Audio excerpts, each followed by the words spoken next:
My name's Gloria Colon. I'm originally from Alcipuerto Reservation in New Brunswick, Canada. I work here at the North American Indian Center. I actually became part of the foster system down in the States when I was 5 years old. As a Native person, it's like we feel like we don't exist or we don't matter. It's very hard. I mean, I have people that say, oh, they'll ask what I am, and I'll say I'm Native American, and the whole spiel. And then they say, oh, wow, I didn't know you guys exist. I'm like, where did we go? Like, that's ridiculous.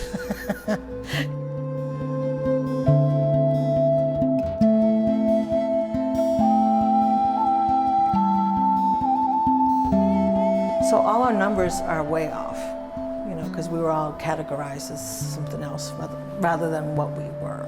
People try to look for their missing loved ones, and meanwhile they're somewhere else as Jane Doe Caucasian. So they're never able to find them, and they're never able to have the correct number of people that are lost. I have a friend of mine, a dear friend of mine, her sister was murdered in Blue Hills. Left there, died alone. And to this day, her family has no answers. My name is Jane Olison. I'm Mi'kmaq Native. My family's originally from Nova Scotia. My daughter, Danette, was murdered on April 5th, 2018. The day before she was supposed to be a witness in a grand jury because she has witnessed a shooting in South Boston. And she got no protection for her or her daughter or me. The police have been moved. They have not given me any information. When I asked for protection for my daughter, my granddaughter, nobody in the cold case squad would have anything to do with me. And then my daughter was murdered, so I had to work on that. They didn't give me all of her belongings. I still do not have her autopsy report. That's still pending. And it's been since 2018. We always hugged each other, and we always gave each other a kiss goodnight or good morning. And I smile. Sure, and we always watch movies together. I just miss her. She was always with me.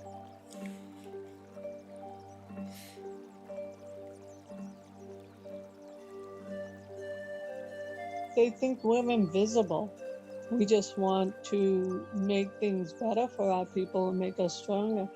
We're trying to educate ourselves, so we could be there and speak for our people and let people know that we're not invisible. We're here. We're still here. There's still many of us here.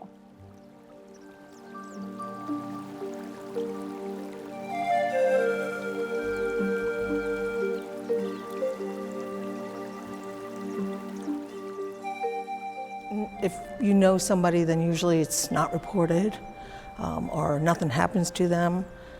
And, just any other reason, but it's really hard to get a number. I mean, there is a MMIW webpage that has numbers, but you have to call yourself and put them on that list.